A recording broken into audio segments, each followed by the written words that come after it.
Now, last year we spoke with a London midwife who was chosen to lend her skills to helping penguins living on a remote island in Antarctica. Bridie Martin-West, who usually works in a busy London hospital, spent 5 months in extreme conditions with thousands of the birds.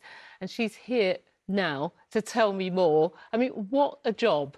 What a crazy job. Completely. Remind us how you were picked for that role.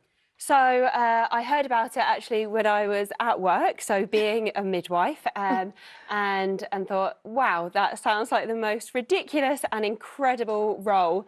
I applied, not thinking I'd get it, and then got chosen to go out there as the base leader, working for the UK Antarctic Heritage Trust. So You madness. went from babies to penguins. Exactly. I mean, what was a typical day like? Tell us about that. So depending on if ships were visiting us, so we were there running a little museum and the world's southernmost public post office as well, whether they were visiting us and we had all the different visitors to the island, or whether we were monitoring the penguin population, doing plastic pollution surveys, or generally just being very, very busy. And very, very cold. I mean, we can see pictures of you wrapped up. Yeah. Absolutely freezing. I mean, what was it like temperature-wise? Just talk us through a day. So it was the Antarctic summer, so it wasn't as cold as you imagine, usually around freezing,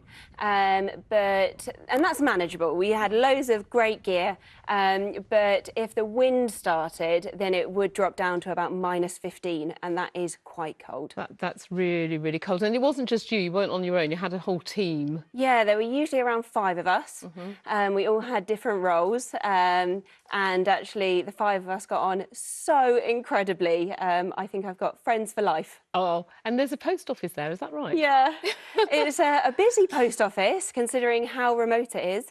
I think our small little team sent about 70,000 postcards, not us personally, but the visitors sending the postcards all around the world. So I'm very interested in what you ate when you were there. Tinned and dried food. Yeah, it was a bit like space food. We had to get creative with quite bland food. Luckily, Jerome, who was our wildlife monitor, used to be a chef, so we all celebrated when it was his turn to cook. But we also were lucky, the passing ships would also give us some fresh food, but that would usually mean we had a glut of fresh food. So we once got given 180 eggs, and trying to get through that was a bit much. And quickly before we go, I want to know, were those penguins as cuddly and as cute as we all think they are? They could not care less about us. We love them, we love their little chicks, but no, they did not care at all about us. Oh, OK. And you've got it in your DNA. You are going back really quickly, aren't you? Hopefully, Okay. one time in the future. Come back and see us again. Thank you so much for coming in. Thank you.